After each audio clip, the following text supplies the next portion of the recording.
friends buried a mermaid alive for money, the next morning this happened. Somewhere beside the dark water, something impossible was about to happen. Two poor village men were about to make a choice that would change their lives forever, a choice that would bring wealth, fear, and bloodless tears. Many years later, elders would whisper this story only at night, warning children never to be greedy. But on that very night, Obaro and Daya did not think of warnings. They did not think of their parents. They did not think of the king. They only thought of money, big money. The kind of money that could silence mockery and turn beggars into masters. As the clock in the sky moved slowly toward midnight, two shadows crept toward the village river. They did not know someone else was watching. They did not know the river had eyes. And they did not know that the mermaid they were about to touch was not just a river spirit, but a destiny they could never escape. Obaro and Daya were best friends from childhood. They grew up in the same compound and shared everything, including hunger. Both of them were very lazy. They did not like farming. They did not like learning a trade. All they liked was sleeping late and waking up with empty plans. When hunger became too much, they went to other people's farms to steal cassava, yam, and maize. Sometimes they stole goats. Sometimes they stole chickens. Many times they were caught. The villagers knew them very well. Any time something went missing, people shouted their names first. They had been dragged before the king many times. The king punished them with flogging, public shame, and forced labor. Their parents cried and begged them to change. Their mothers warned them that evil money never lasts. Their fathers told them that shame would kill them faster than hunger. For a short time, Obaro and Daya pretended to change. They stopped stealing because the king warned them that the next time would be worse. But hunger returned again. Poverty sat with them every night like an unwanted guest. One evening, as they sat under a tree, looking at the rich men passing by, anger filled Obaro's heart. That was when the dangerous idea entered his mind. Obaro leaned close to Daya and spoke in a low voice. He said they were tired of suffering and tired of begging. He said there must be another way to get money fast. Daya asked what he meant. Obaro then said they should go to a native doctor. Daya was scared at first. He had heard many stories about rituals and spirits, but Obaro talked and talked until Daya agreed. That same evening, they went to the native doctor who lived deep inside the bush. The man was old, with eyes that looked like fire hidden in ash. He listened quietly as they begged for money. Then he asked them a simple question. Did they really want wealth, or were they just joking? Both men nodded again and again. The native doctor warned them that ritual money comes with heavy tasks. Still, they nodded. That was when he told them about the mermaid, Akara. He said the mermaid comes out of the village river every midnight to bathe. If they could capture it alive and bury it the same midnight beside the river without anyone seeing them, they would become richer than anyone in all the 8 villages. Daya shook with fear and said he could not do it. His body trembled, but Obaro became excited. He promised they would do it. The native doctor sent them away and told them to return only after the task was done. That night, Obaro and Daya went to the river at exactly midnight. They hid behind trees and waited. The water flowed quietly. Nothing happened. They waited until 4 in the morning. Still nothing. They returned home tired and angry. The next night they tried again. Same thing. No mermaid. On the third night, Daya became very frustrated. His fear turned into anger. He told Obaro that they had been deceived. He said the native doctor was lying to them. That same day, they returned to the native doctor's hut. As soon as they sat down, Daya shouted in anger. He said they had been going to the river every midnight and saw nothing. He said he was beginning to doubt everything. The native doctor raised his hand and silenced him. Calmly, he brought out a small substance wrapped in leaves. He told them to add it to water before going to the river. He said they should wash their faces with the water and everything would change. Obaro asked how they would capture the mermaid. The native doctor replied that once they washed their faces, the river would obey them. He warned them again to dig the grave only after capturing the mermaid. Fear filled Daya's heart, but greed pushed him forward. That night, the moon was full. Obaro and Daya chose to fetch water in a calabash from home. When they reached the river, their hands shook as they poured the substance into the water. They washed their faces as instructed. Suddenly, the air changed. The river began to glow. Then they saw her. A beautiful mermaid was bathing by the river, unaware of danger. Her skin shone like silver. Her long hair flowed on the water. Both men froze. Fear and excitement battled inside them. Slowly, they hid behind trees and moved closer. The mermaid hummed softly, splashing water on her face. Then, without warning, Obaro jumped first. Daya followed. They grabbed the mermaid tightly. She struggled hard, splashing water everywhere. The river shook, but the substance had weakened her. They tied her hands quickly and dragged her into the bushes. Their hearts beat like drums. With shaking hands, they dug a grave beside the river. It was deep enough. They placed the mermaid inside while she struggled weakly. They covered her with earth in silence. Breathing hard, they did not know that destiny was standing close. As Obaro and Daya finished covering the grave, they wiped sweat from their faces and smiled at each other. They whispered about wealth, big houses, and respect. They did not notice the young man hiding behind a tree nearby. He had gone to the river to set traps for fish when he heard strange sounds. He watched everything. He saw the glowing water. He saw the mermaid. He saw the two men bury her alive. Fear held him still. His heart beat loudly in his chest. He covered his mouth so he would not scream. As Obaro and Daya picked up their tools and prepared to leave, the ground behind them shifted slightly. The river made a low sound, like a warning. The young man's eyes widened. He did not know whether to run to the village or stay hidden. And deep beneath the soil, something moved. Obaro and Daya walked through the narrow bush path that led to the native doctor's shrine. The path was quiet, with tall grass brushing their legs and insects singing in the dark, but their hearts were loud with joy. They were no longer thinking like poor men. In their minds, they were already rich. Obaro laughed softly as he walked in front, his shoulders raised proudly.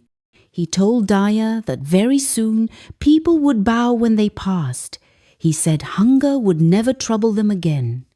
Daya followed behind, nodding again and again. His fear from earlier nights was gone. Now, only sweet dreams filled his head. When they reached the native doctor's compound, they knocked on the wooden door gently at first, then harder. A weak voice came from inside asking who it was. They quickly answered that it was them. The native doctor told them to sit outside because he was still sleeping. Without complaint, they sat on the old wooden bench outside his hut. The sky was still dark, but their eyes were shining. They leaned back and began to talk about the future as if it was already theirs. As they sat there, Obaro could not stop talking. He said he would buy large lands, many hectares, all around the village. He said he would buy even the farms of the same people who once caught them stealing. He laughed loudly and said he would throw money in their faces and ask them to kneel. He lifted his shoulders proudly as if people were already praising him. Daya smiled from ear to ear, enjoying every word. Then he added his own dreams. He said he would not marry any girl from their village because none of them were beautiful enough for a rich man like him. He said he would go to the next village and choose the finest maiden. As he spoke, a mosquito landed on his arm, and he slapped it hard, laughing as if even insects would soon fear him. They talked about big houses, fine clothes, and respect.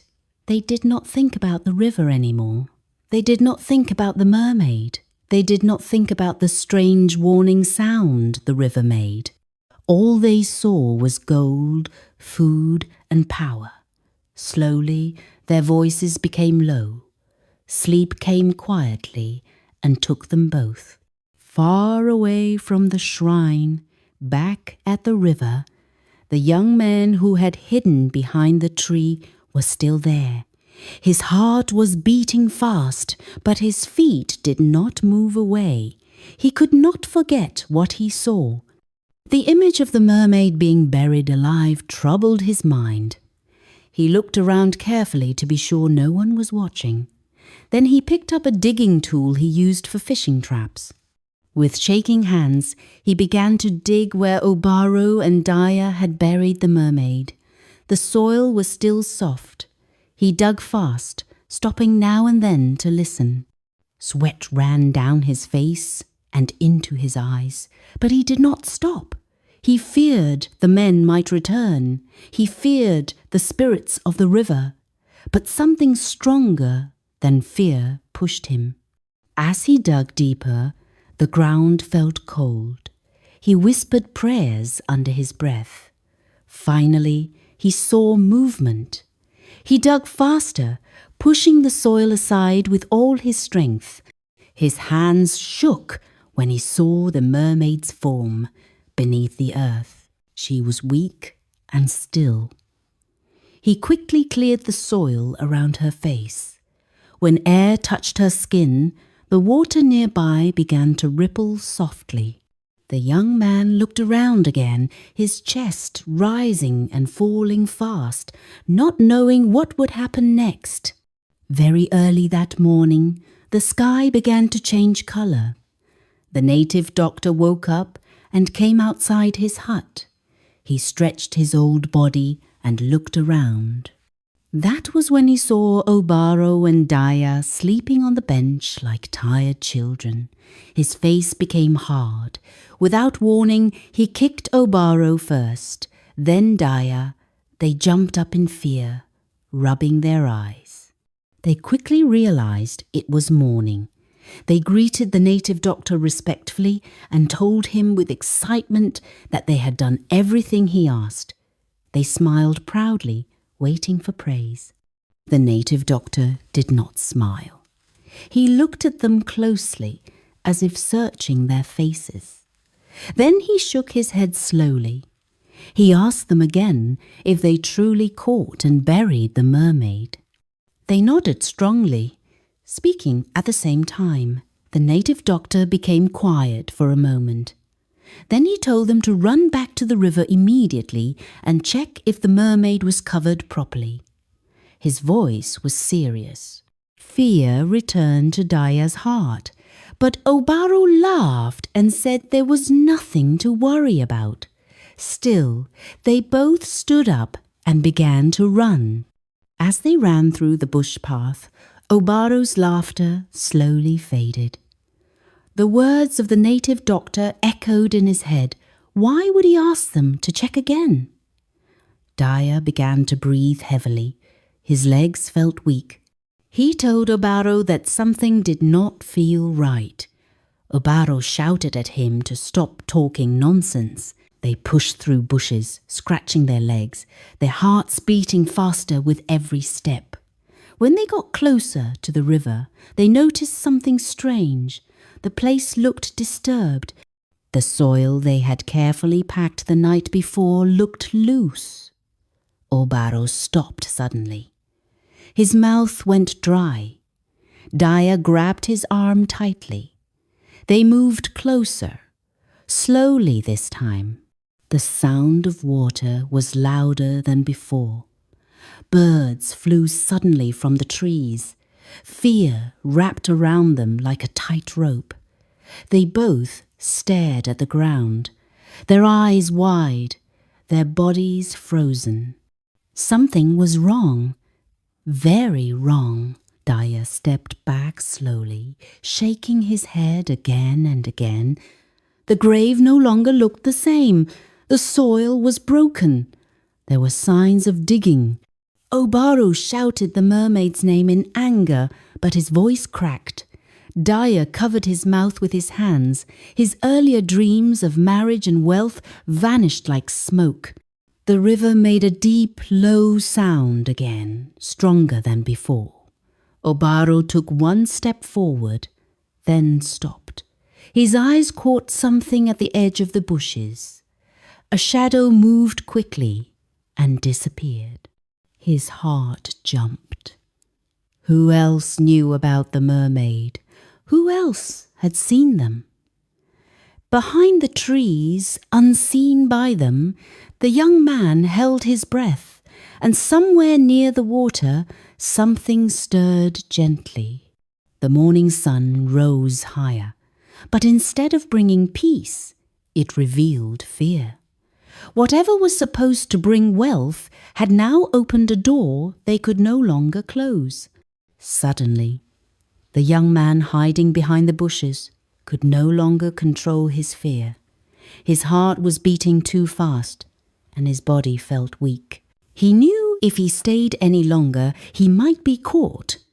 Without thinking twice, he turned and ran. He ran with all his strength, pushing through thick bushes, stepping on dry leaves, and jumping over small roots on the ground. The sound of his footsteps caught Obaro's attention. Obaro shouted loudly and pointed in the direction of the movement. He screamed at Daya to run after the stranger. Immediately, both men began to chase the young man. They ran wildly, breathing heavily, their feet hitting the ground in panic. But the young man was faster. Fear gave him strength. He knew the bush paths better, and in a short time he disappeared from their sight completely. Obaro and Daya stopped running. They bent over, gasping for breath. Sweat poured down their faces. Their hearts beat like drums. Daya asked Obaro if he knew the man. Obaro shook his head slowly, his mouth dry. Fear began to rise like hot smoke inside them. They stood there, confused and shaking, listening to the strange silence of the river. Slowly, Obaro turned back toward the grave they had dug. He walked closer with heavy steps. The soil was scattered everywhere. The grave was open. The earth was no longer neat the way they left it. Obaro froze. He put both hands on his head and screamed in frustration. He asked loudly where the mermaid was. Daya stood behind him, trembling. His legs felt weak, and his mouth could not speak. Their dreams of wealth, big houses, and respect suddenly disappeared like smoke in the wind. The river made a deep sound, as if it was breathing. Fear covered them completely. They looked again toward the direction the young man had run, but the bush was quiet. Nothing moved. They knew deep inside that something terrible had happened. Without talking much, they decided to return to the native doctor's shrine. As they walked back, their feet felt heavy. The bush path that once felt like a road to riches now felt like a road filled with danger. Each step made their hearts sink deeper. When Obaro and Daya arrived at the native doctor's shrine, they were tired and scared. They wanted to sit down and rest, but before they could, something strange happened. Obaro suddenly screamed loudly. Daya screamed too. Both of them quickly put their hands inside their trousers. Their faces changed instantly. Shock, fear, and confusion filled their eyes. They could not feel what they expected to feel. They screamed louder and fell to the ground, crying and rolling in panic. The native doctor came outside calmly and looked at them without surprise. He told them to stop shouting. He said they had not even seen anything yet. His voice was cold and serious. Obaro and Daya begged him to explain what was happening. The native doctor told them the truth. He said the young man they saw in the bush was the one who rescued the mermaid. He said the river spirits were angry. He warned them that more problems would come if they did not find that young man. He told them clearly that the only way to stop what had started was to locate the rescuer and ask him where the mermaid had been taken. With tears in their eyes, Obaro and Daya left the shrine and entered the village. It was still early morning. They began to ask everyone they met if they had seen a young man running into the village before sunrise. They asked farmers going to their farms. They asked women fetching water. They asked children sweeping their compounds. Some people looked at them strangely. Some laughed at them. Some shook their heads and said they saw no one. They moved from one compound to another, their voices becoming weaker with each question. The sun rose higher, burning their skin. But they did not stop. Fear pushed them forward. By afternoon, their strength was gone. Hunger and shame filled their bodies. They sat under a tree and cried openly like children. For the first time, the whole village saw them not as thieves, but as broken men. When evening came and they still found no sign of the young man, they knew hope was slipping away. Slowly, they returned to the native doctor's shrine one final time. At the shrine, Obaro and Daya fell on their knees and cried. They begged the native doctor to have mercy on them. They told him they could not find the young man anywhere in the village. They promised to change their ways. They promised never to steal again. They promised to work hard and live honest lives. The native doctor listened quietly without interrupting. When they finished speaking, he shook his head slowly. He told them there was nothing he could do. He said some actions bring consequences that no one can reverse. He warned them that greed had led them too far. Then he asked them to leave his shrine immediately. Broken and afraid, Obaro and Daya stood up and began to walk away.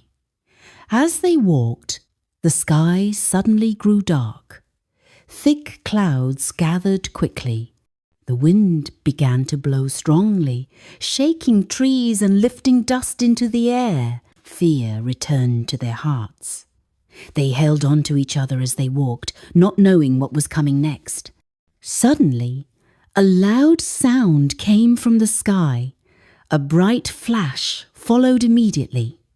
Obaro and Daya fell to the ground at the same time. The bush became quiet again. The wind stopped. The clouds slowly cleared. When villagers later came to that place, they found both men lying still. News of their end spread quickly across all 8 villages. People whispered about greed, laziness, and the danger of seeking quick wealth. Parents gathered their children at night and told them this story as a warning. They said the river is alive and sees everything. They said honest work may be slow, but it keeps a person safe. The young man who rescued the mermaid was never seen again. Some believed the river protected him. Others said the mermaid blessed him and took him far away. From that day on, no one went near the river at midnight again. The river flowed quietly, but its lesson remained strong. Greed can destroy a life faster than poverty ever could.